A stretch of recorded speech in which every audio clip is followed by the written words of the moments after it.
Hey guys, it's the Friction here, Tank12, however you call me. I don't really care. Welcome back to World of Tanks. And today we have a topic that I wanted to cover previously, but I just didn't get enough time to get around to do it. And that is the patch 1.12 has actually provided us with some buffs for 4 premium tanks that are in the game and have been in the game for a very long time. And at least one of them, I own all 4 of them, but at least on one of them, I really thought that it was maybe necessary to get a buff. The other ones are a very nice addition if you own these vehicles. But are they like a lot better now, or are they now maybe too powerful? Well, that's the thing that we're going to be figuring out. So we have the T26E4 Super Pershing, the STA-2, the STG guard, and the T-34-3. It also goes, obviously, for the STG, which is the premium, the same vehicle without the, all the get-up, without all the skins over here. So, the T26, everything that has improved on this vehicle is basically about mobility. This tank has gotten faster, its engine power has been increased, and now it has a top speed of 40.2 kilometers per hour. And I think this vehicle now is going to be pushing and pulling a lot better than it did previously. So that's a very nice thing to see. They didn't change anything else above other than that. So armor, gun, everything else stays the same. It's just a bit faster now. So we're going to check out the changes of the T26 in just a second. Same goes for the STA-2, and this vehicle right here did not get any changes for mobility or survivability, but the changes with the STA-2 have really to do with the firepower. So the dispersion has been made better. The dispersion has, I think, been, or the accuracy has been increased by 0.2. The aim time has been increased, and I think that's about it. This vehicle was still is really fast. I think if you compare it to the STA-1, it's really fast, and it has some really good specific power to weight ratio. Like you can see 650 horsepower, and it can get like almost 19 horsepower per ton. And this vehicle doesn't weigh a lot, so it's really, really fast. It accelerates really quickly, and actually, it's really a cool vehicle. If you compare it to the STA-1, it's a lot better in a lot of the aspects. Also, what this tank did get is additional 20 meters of view range. So with my Brothers in Arms, with my crew skills, I get 430 meters view range now. That is pretty damn brutal for a tier 8 medium tank, if you ask me. As you can see right here, the T26 is also at 417, but I think the standard view range of the T26 is, I think, about 390 meters, if I'm not mistaken. We can check there real fast on the turret. Yeah, it's 390. So 410 meters view range, or 400 meters view range, is really, really nice, especially if you're fast.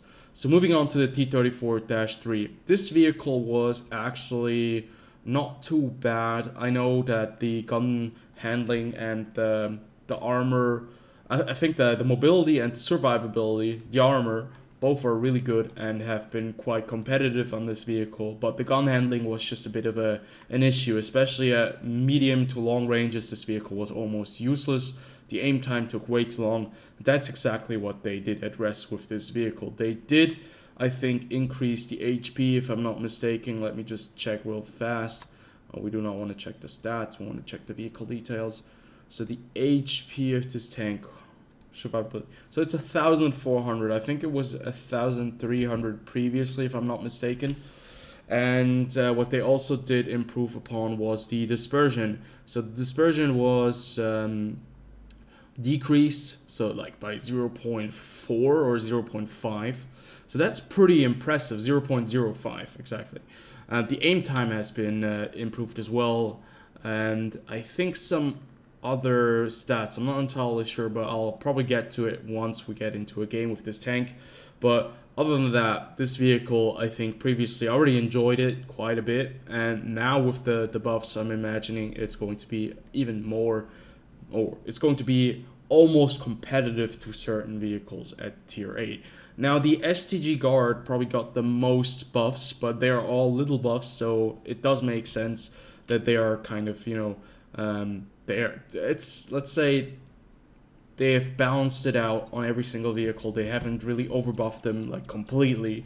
But the STG guard has gotten some buffs for the reload time. It has gone down 1 entire second per shot. So that's pretty impressive if you think about it. The hit points stay the same. I think it has been increased with the engine power, so the vehicle is a bit faster, 450 now. The ground resistances have been cleared up as well. I think the vehicle also has better power to weight ratio and some other slight things, but I'm not entirely sure what it was. But mostly it had to do with the mobility on this vehicle. Wargaming deemed it to be too slow. Now obviously with the right equipment you can also make it even faster. You can add to the turbocharger right there, but since currently this vehicle and every other vehicle that I have has already gone through like this equipment without having equipment 2.0, I didn't really think it was going to be important to switch around. So I say without further ado, let's jump into a couple of games and see how these vehicles do fight in the new patch and in the new situation. So let's jump right into it. So we're playing on the new Pearl River, and you can see this is a tier 10 matchup with a couple of tier 9 vehicles, so probably the worst kind of setup you can have if you're playing a previously underpowered tier 8 medium tank.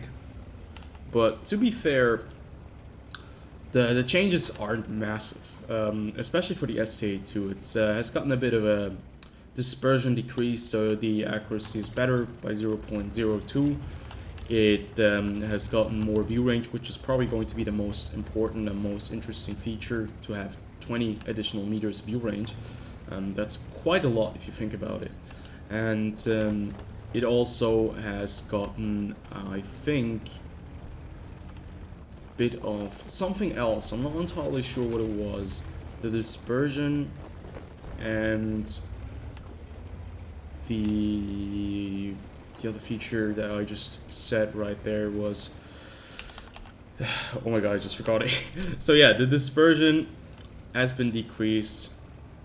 The vehicle also has better view range, and one more thing, but I'm not entirely sure what it was. But yeah, still, this vehicle is certainly quite fast. It has a pretty good dynamic, I think. It's one of those vehicles that you can really play nicely around with if you're going around, and if you're mobile. It's just the armor on this thing obviously is not going to stand up. The armor pen that you have is actually quite good, but its main problem is certainly going to be the armor, as it always has been. But if you can play this just a bit by sneaking behind enemies and dealing some serious damage to them when you're on their flank, you can be quite a nuisance. Just do not expect to be very competitive in the sense of being able to deal a lot of damage from the front, or having any kind of firefight with vehicles. So it looks like the enemy team is completely surrounded at the moment by our team. We have Bad Chat 25T over here, and they haven't really pushed the heavy tank alley at all, but they have decided to go into the middle. Unfortunately, right there, we do not manage to penetrate that Bad Chat. I thought it was going to be a track shot. Unfortunately, we weren't able to take off the track. So right now, let's see how the accuracy of this vehicle has improved. Looks like it has gotten a silent armor buff in the meantime. But yeah, that was a lucky, very, very lucky bounce. But right there you can see we're actually spotting them. So, which is ridiculous. We just spotted the Scorpion G. But it's not that far away, so they're like right over there. So yeah, the spotting, it looks like, as always, 420 meters view range. Even if they are not 420 meters away, you know, it's going to help you with seeing vehicles that are you know, not hidden, or that are hidden behind bushes. It's really going to help you out with that. and you can see the armor of this thing is just not going, it's not holding up. Armor does not hold up, but still, we managed to pen and hit every single shot so far, so yay for us. Seems to be that the gun improvements, the accuracy improvements have actually had a pretty nice little feature, and it looks like they work. And yeah, I think the STA-2, it's not the STB1, the STA-2 is certainly going to be a vehicle that you might just enjoy a bit more. Like, if you absolutely hated the fact that this tank has no armor and that it's really a vehicle that only does 240 damage max with its 90mm gun, I think you're still not going to be loving this tank. So if you do not like a vehicle that is really, that's an old school medium tank in World of Tanks that just has no armor, at tier 8 is maybe fast enough but has a 90mm gun and no 100mm or 122, like all that crazy stuff that we see now at tier 8, I think this is going to be a vehicle that you really dislike if you don't like the old school medium tanks. But if you like the gameplay of these vehicles, and you don't really, it doesn't bother you that you don't have, you know, that much armor, I think this tank could be something for you. So that was a nice round. We just won that one with some nice support, and I think we also did get Confederate, which is quite nice as well. We got quite a lot of assistance damage for spotting these guys, which is quite nice to see, since this vehicle now has 400 meters view range. And if you have a good crew, you can push it all the way to 430, and even with extra consumables, extra equipment, you can probably go to almost 450, which is pretty nasty if you think about it. So yeah, let's jump over to the Super Pershing. Now this tank, all of the changes for the Super Pershing, now they have mainly been around the mobility of the vehicle. And to be fair, I think the Super Pershing is in a good place. Previously, I think it was in a good place depending on, or if you consider the armor and if you consider the weak spots and the gun. I think the Super Pershing was one of the last premium tanks that really has gotten the balance right, because the armor of this vehicle when it first came out was absolutely horrendous. Like, the additional armor you had on the Super Pershing just didn't do anything. So they really had to rework it, because the Super Pershing just didn't really work out in World of Tanks. But when they reworked it and they made the armor super good, the Super Pershing all of a sudden was too good, because it didn't have any real weak spots anymore. People got so used to these vehicles being really bad that they just kind of shot it anywhere, and it didn't really work out anymore. So obviously, on the other side, the Super Pershing, yeah, now is in a really good position. It has the armor where it needs to have armor, and it has weak spots where it needs to have weak spots. So there is no 100% guarantee that you're always going to go through, but if you aim at the weak spots, your chances of being competitive and being able to do damage are rather high. So basically, it gives power to the people that have knowledge of the game, and that's exactly how it's supposed to be. And we have a WZ that has just flipped himself, but yeah, he's been flipped over by ELC even 90, which is ridiculous. Such a small tank being able to actually flip that guy over. So yeah, let's figure out the horsepower changes. We're still not the fastest going up a hill, but you know, considering the armor, everything that we're slugging with us, I mean, it still isn't amazing, but the way over here we were quite fast, to be fair. I didn't really notice or think about it too much. I think that's one of the things, you know, these underlying stats, these stats that are being told by Wargaming and then you see them in-game, they might not just transfer immediately to the gameplay, because sometimes these changes are rather slight, but they might just have a quite large impact on the statistics eventually. They'll have to figure it out, but I think the changes, especially making this tank faster, that's I think that's a good way to deal with it, and it's a good way of balancing this vehicle, because I really like the Super Pershing. It's supposed to be a medium tank that is more on the side of a heavy tank, and it's supposed to be fighting against Tigers and all the heavy German armor, so it has a really good pen, and it has a long 90mm gun that I think the Pershing didn't have previously. The accuracy isn't too bad, but just to say that, I missed the ELC even 90. This STA-1 is a bit annoying because he just can't back up sideways. He just has to drive backwards. Let's see if we can get the ELC even 90, and we finish him off right there. So let's, you know what? Let's see if we can put the armor of this vehicle to good use. And we can actually not get shot by a T-28 over there. That's a bit of an awkward scenario with the T-28 being over there. We're just gonna be losing a lot of our hit points while we're fighting here.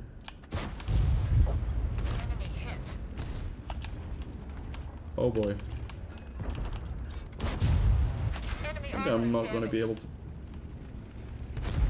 bounce a lot of that stuff. So I have to reposition. I've been a bit too aggressive right here. This is not something that a Super Pershing should be doing. But as we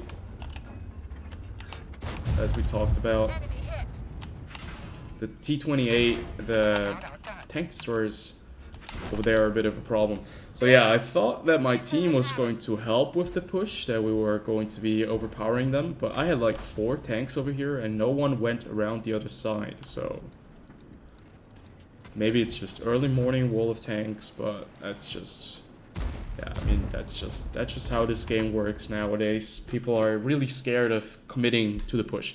But yeah, having the changes, having the upgrades being a bit faster is certainly a nice thing for the Super Pershing, even though we didn't really see it that much. So let's jump over to the WZ. No, not the WZ. I think this is the T-34-3, which has gotten some major buffs in the sense of gun handling. Like 0.05, that's quite a large increase or decrease of bloom. So your dispersion is going to be not as great as previously.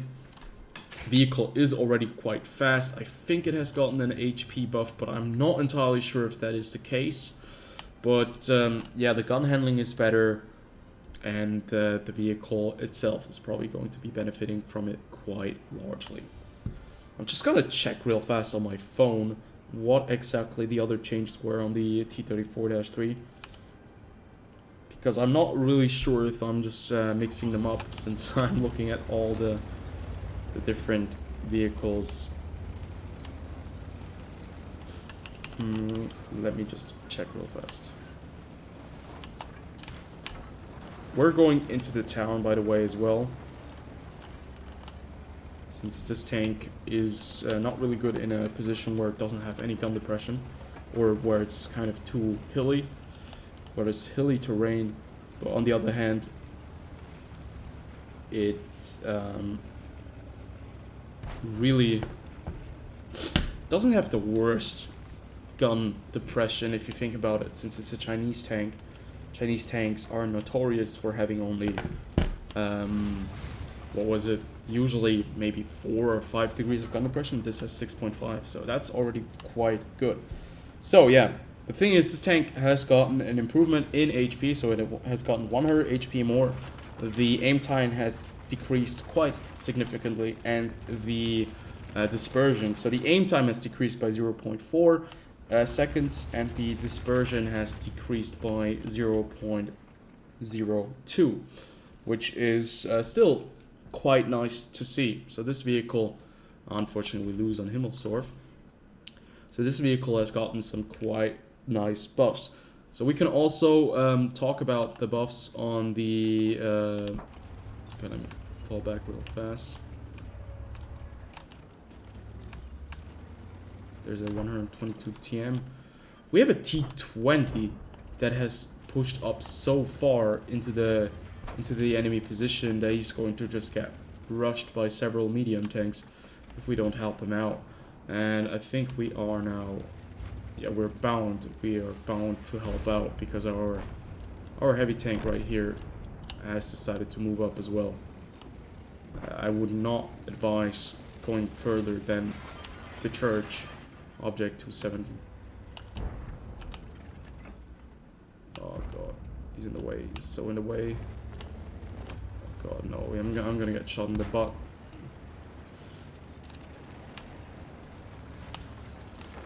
This is such an awkward kind of scenario. Let's take a look at the... Oh god. Okay, so the accuracy is still...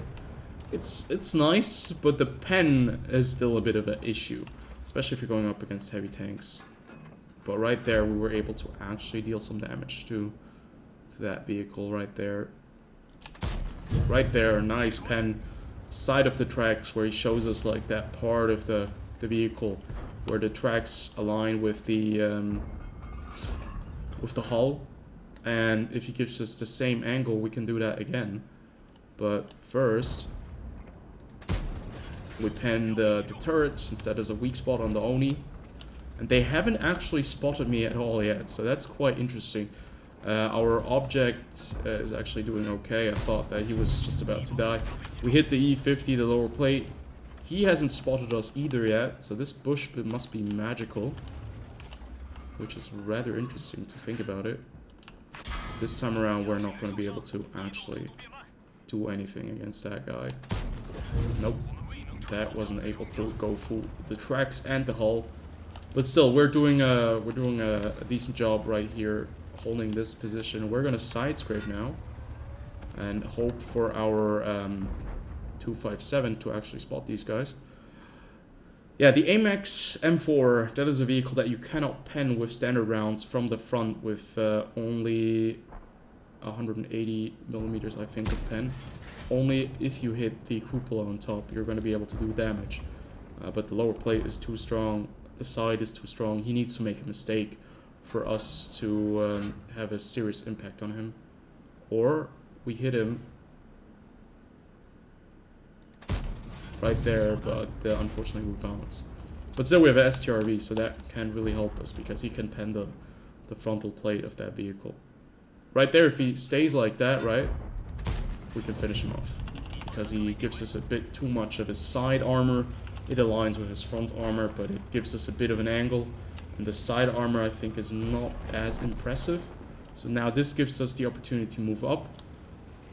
And this is where this vehicle actually really shines, if you have the close quarter combat capabilities and you can be the flanking kind of opponent that just comes around the corner, hits you for 400, can fall back again, can reload in time, you know, and then do the same thing again. And it's really, really annoying for, let's say, the Panther, for example. Just trying to bait him into shooting me.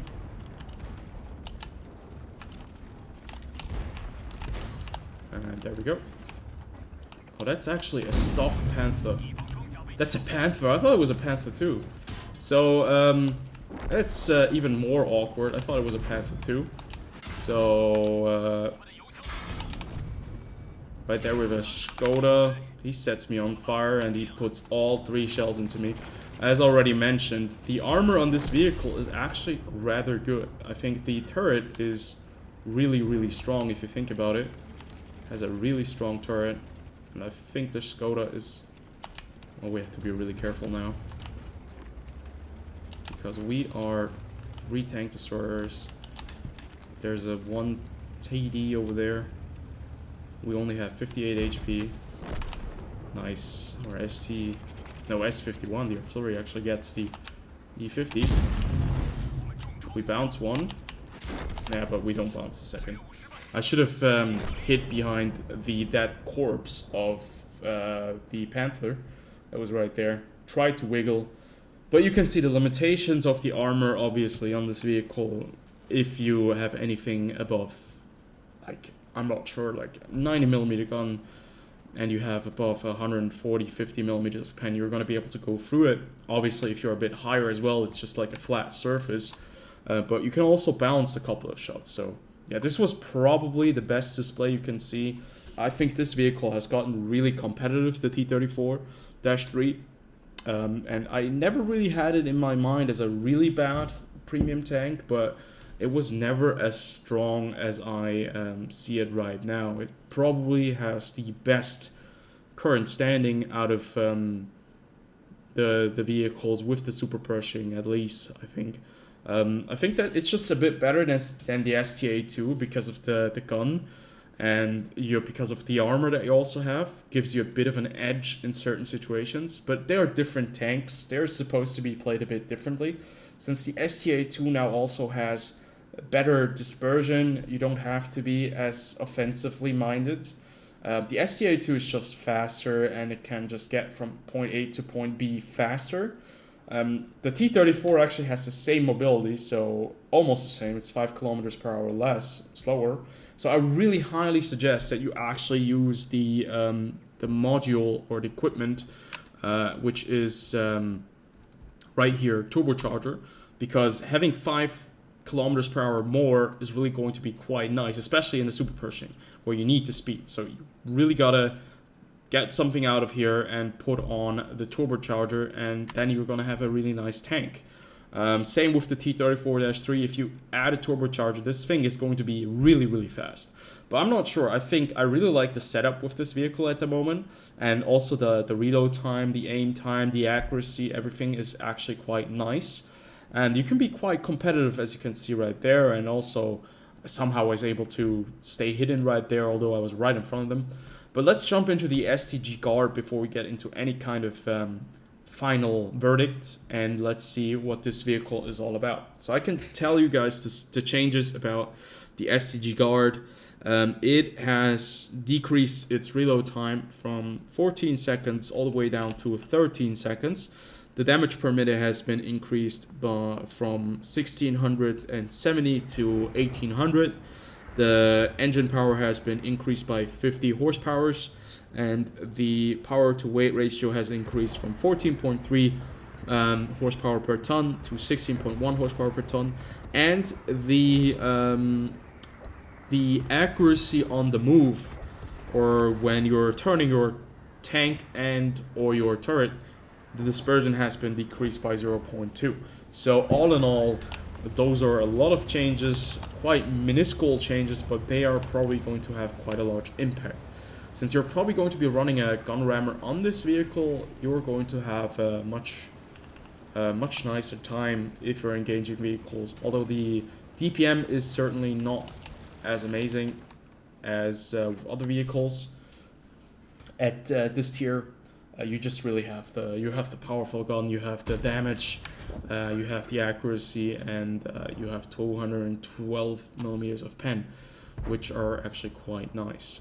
There's a T-44. I hope that he moves forward again, and you can see what kind of damage you can do to these guys if you manage to pen them.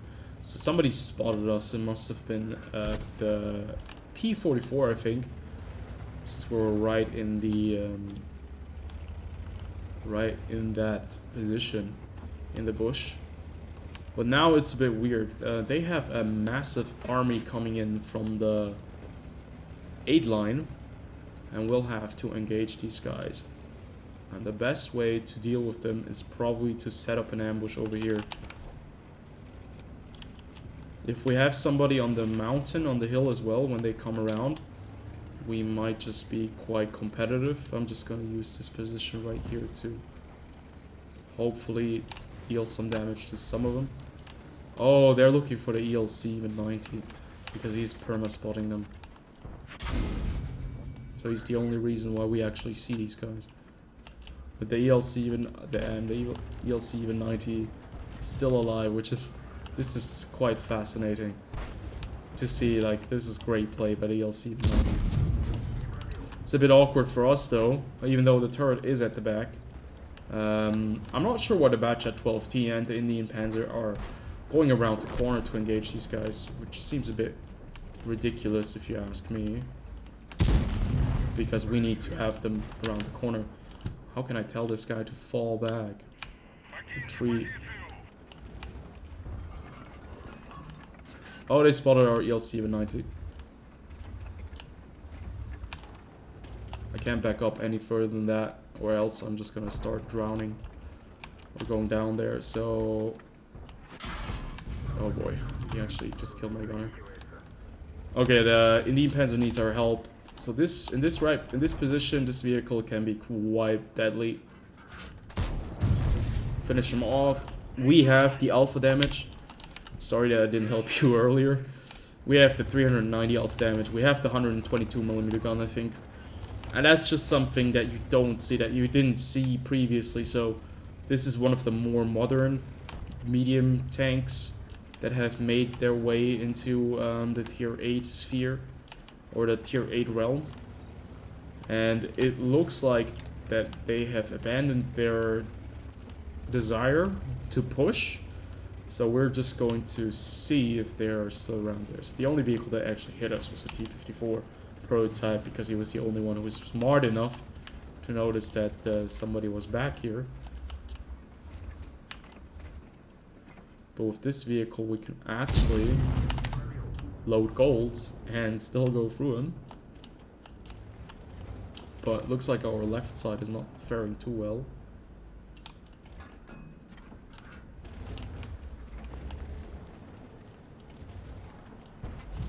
I wanted him to fire at this position because he knew he was going to be lit up.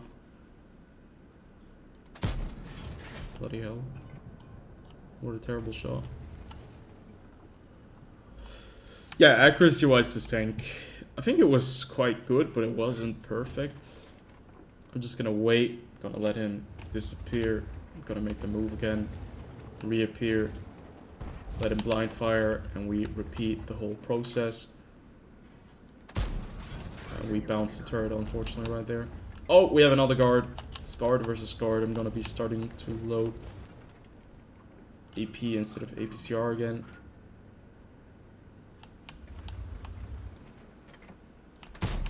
There we go. We put one right through his hull. This Indian Panzer needs to fall back, because if this guy gets spotted and he gets shot, he's going to be dead, and he's going to be dead. So this is really awkward now. This is a real awkward situation, but since the armor on top of his tank isn't really good, we can utilize that to our advantage and put one into him. So now this is a bit of a weird dance between us, because if they want to get to me, really just bounce that shot. They'll have to set quite a few things in motion. There's also a Progetto coming in, so that's what I'm really worried about at the moment. Oh, there's the Progetto. We get the 54. Oh, there's the guard. We have to finish off the guard.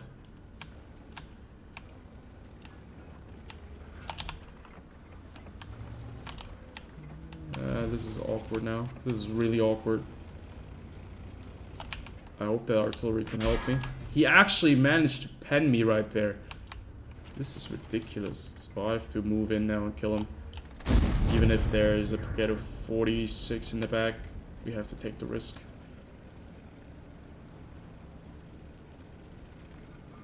Okay, we finish off the guard. And now we're in a super awkward situation, because we have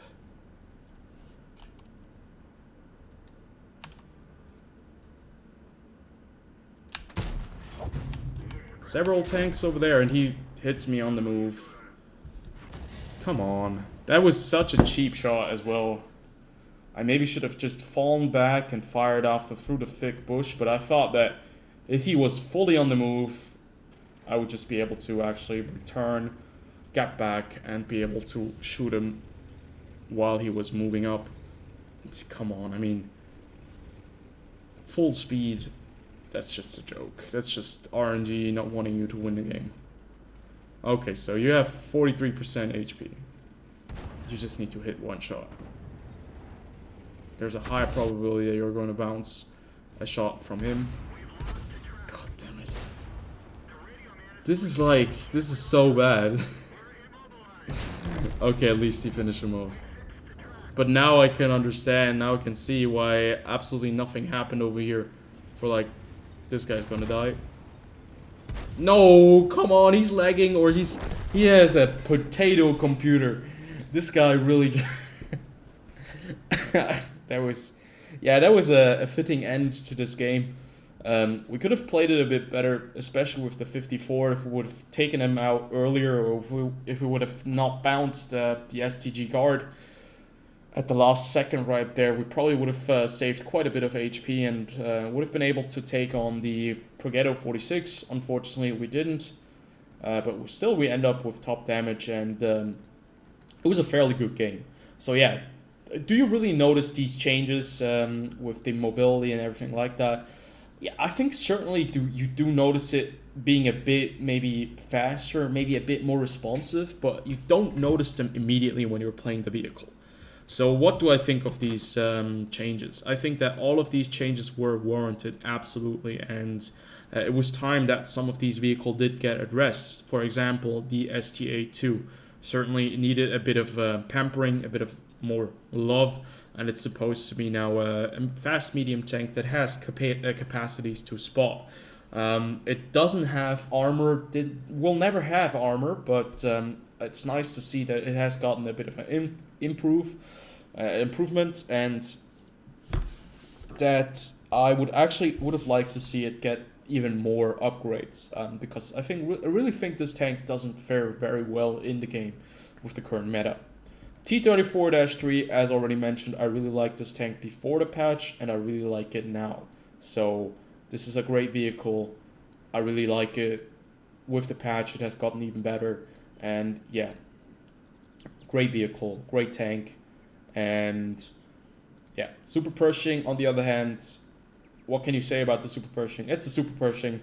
It's a tank that has certain, or a bit of armor on certain places, no armor on other places, but still, it's now faster. What can you not like about that?